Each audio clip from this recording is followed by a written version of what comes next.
Welcome to Sweet Life Beat Life. We hope this video helps. In this video, I will explain how to use a jumper box. First, always prioritize safety.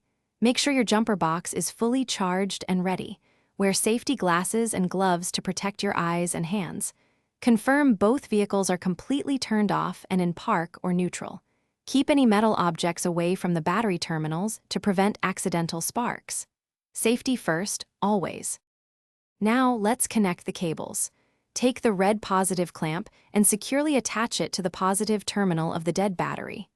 Next, connect the black negative clamp to a clean, unpainted metal surface on the engine block, away from the battery. It's crucial not to connect the black clamp directly to the dead battery's negative terminal.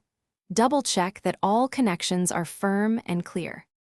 With the cables connected, it's time to start your car. Turn on the jumper box and allow it to charge for about 60 seconds. Then, attempt to start the vehicle for no more than 5 seconds.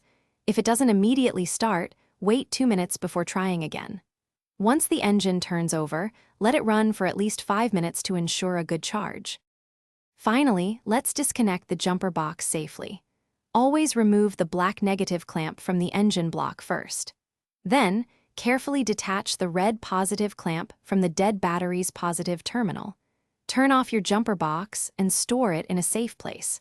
Remember to drive your vehicle for at least 20 minutes afterward to allow the alternator to fully recharge the battery. Thanks for watching. Consider subscribing if we helped you.